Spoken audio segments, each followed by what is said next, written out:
Hello students, आशा करती हूँ कि आप सारे बहुत अच्छे होंगे और सारे ही अपने घरों में सुरक्षित होंगे।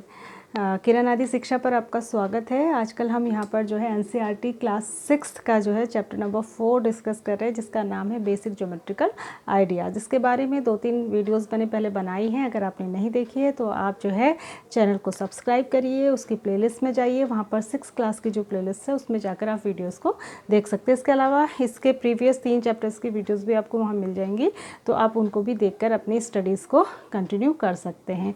इसके अलावा क्लास 6 से लेकर 10 तक सारी ही मैथ्स की वीडियोस आपको यहाँ पर मिलेंगी। अगर आपके छोटे बड़े भाई बहन हैं तो वो भी यहाँ से बेनिफिट ले सकते हैं, अपनी पढ़ाई को लॉकडाउन में कंटिन्यू कर सकते हैं। एक्सरसाइज नंबर 4.1 एंड 4.2 हमने कर ली थी, अब हम 4.3 करेंगे। 4.3 में देखिए पहला क्वेश्चन है, name the angles in the given figure. ये जो फिगर बनी है ये क्वाड्रिलेटरल है। मैंने आपको बताया था कि 4 साइड के फिगर को क्वाड्रिलेटरल कहते हैं। तो इसमें आपको एंगल के नेम बताने हैं।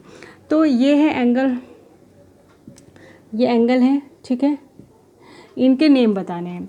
4 एंगल्स हैं। देखो किसी भी एंगल का जब हम नेम बताते हैं, जैसे मान लिया मैंने ये एंगल बनाया, इसका नाम ABC रखा है, ठीक है। तो ये जो कॉर्नर है, जब हम किसी एंगल का नाम बताते हैं तो 3 पॉइंट्स को लेकर उसका नाम बनता है। लेकिन ध्यान रखना चाहिए, इस ये जो एंगल है इसका नाम हो सकता है ABC या फिर CBA, ठीक है। इसके 2 नाम हो सकते हैं। क्या हो सकता है? ABC भी इसका नाम हो सकता है। एंगल का साइन ऐसे लगाते हैं, ज्योमेट्री में एंगल बार बार लिखते नहीं है, एंगल का साइन बना देते हैं। एंगल ABC भी इसको कह सकते हैं, या एंगल CBA भी इसको कह सकते हैं, ठीक है, CBA। लेकिन जब हम नाम लिखें तो हमको ये ध्यान रखना है कि ये जो कॉर्नर वाला पॉइंट है ना B, ये हमेशा बीच में आना चाहिए नाम के, ठीक है। तो किधर ही से भी इसका नाम पढ़ सकते हैं, इधर से भी, लेकिन जो B है वो हमेशा नाम को पढ़ते समय कहाँ आना चाहिए? बीच में। B का मतलब जहाँ पर एंगल बन रहा है, जो कॉर्नर का पॉइंट है, जो कोना है, वो हमेशा बीच में आना चाहिए, ठीक है।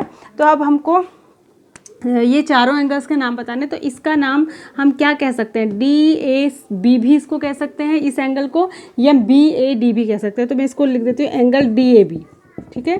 पहला एंगल हो गया DAB, यानी कि A बीच में आना चाहिए अगर हम A को बता रहे हैं तो। उसके बाद इसका नाम इसी तरीके से क्या हो जाएगा? ABC, B बीच में आना चाहिए, तो दूसरा एंगल हो जाएगा एंगल ABC, ठीक है। तीसरा एंगल हम इसको बताएंगे तो ये बीच में आना चाहिए, तो BCD इसका नाम हो जाएगा, एंगल BCD इसको कह सकते हैं।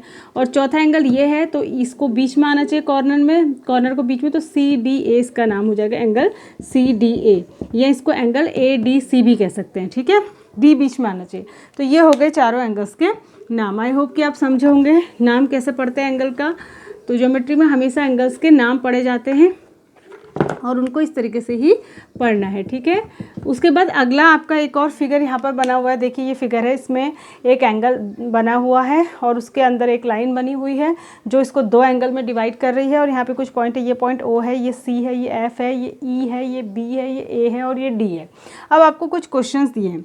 In the given diagram name the points. Points के नाम बताने कौन से, यहाँ पर क्वेश्चन क्या पूछा है? In the interior of angle DOE।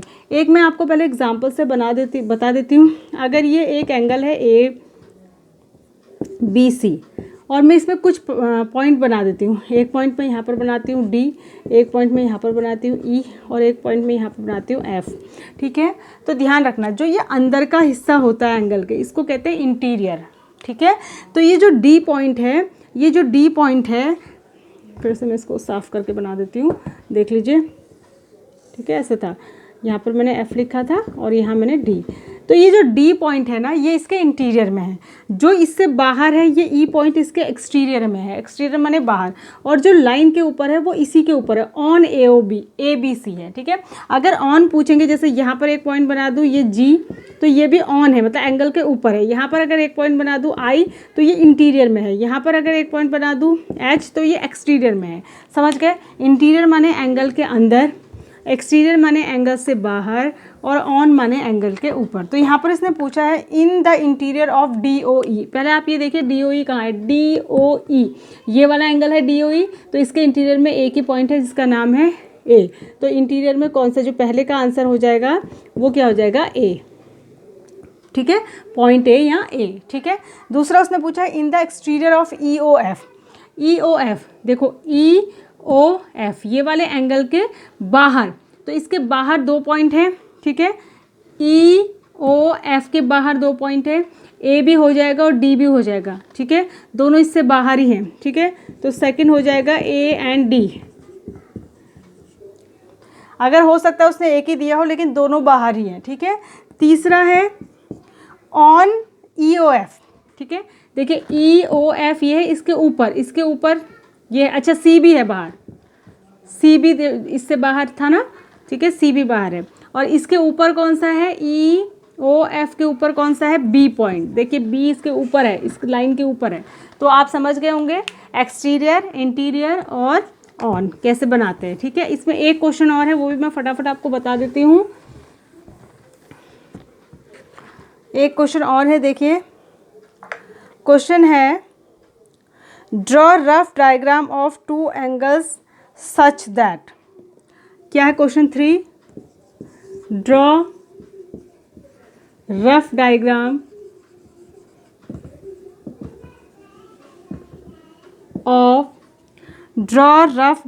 of 2 angles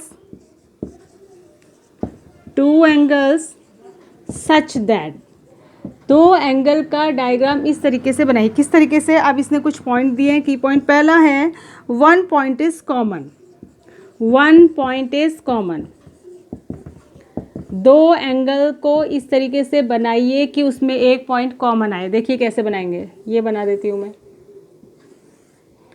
A O B C, ये 2 एंगल बन गए, ठीक है, इनमें ये पॉइंट कॉमन हो गया, तो हमने 2 एंगल इस तरीके से बना दिए जिसमें एक पॉइंट कॉमन हो गया, ठीक है, समझ गए होंगे।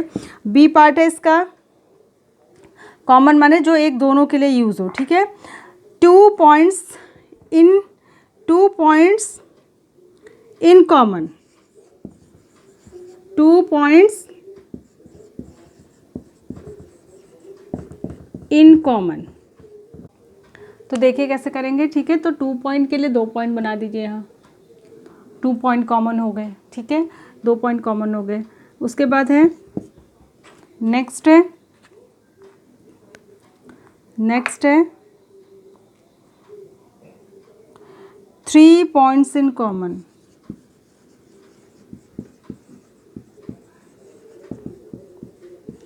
3 पॉइंट्स इन कॉमन, देखिए आप पॉइंट्स को बढ़ाते जाइए और कुछ नहीं करना है, जैसे ये बना दिया मैंने,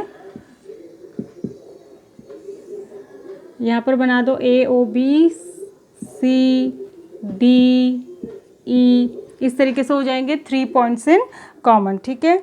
उसके बाद कह रहा है 4 पॉइंट्स इन कॉमन, अगले वाले में एक और बढ़ा देना, ठीक है, एक और बढ़ा दीजिए, या यहाँ बढ़ा दीजिए, यहाँ बढ़ा दीजिए, कहीं भी बढ़ा दीजिए, ई एफ हो जाएगा ये। उसके बाद लास्ट में कह रहा है 1 रे इन कॉमन, ई वाला है 1 रे इन कॉमन, 1 रे इन कॉमन, ठीक है, तो ये इन सब में ही ये एग्जाम्पल भी आ जाता है। जैसे अगर हम ए ओ, दिख रहा है आपको, अगर हम ये बना रहे हैं, ए ओ बी बना रहे हैं, ठीक है, तो ये बीच की जो रे है ना, इसको ऐसे रे से दिखा दीजिए, ए ओ बी सी, तो ये रे कॉमन है दोनों में, इसको बनाने में भी यूज़ हो रही है और इस वाले एंगल को बनाने में भी यूज़ हो रही है, तो ये हो गया 1 रे इन कॉमन, ठीक है। तो इस तरीके से ये थी आपकी एक्सरसाइज नंबर 4.3 जो बहुत ही आसान है, आप इसको करिए, घर में जो है एंगल के नाम लिखने की प्रैक्टिस करिए ताकि आपसे गड़बड़ ना हो, और इसी तरीके से अपनी स्टडीज़ को करते रहिए। Thanks for watching, God bless you.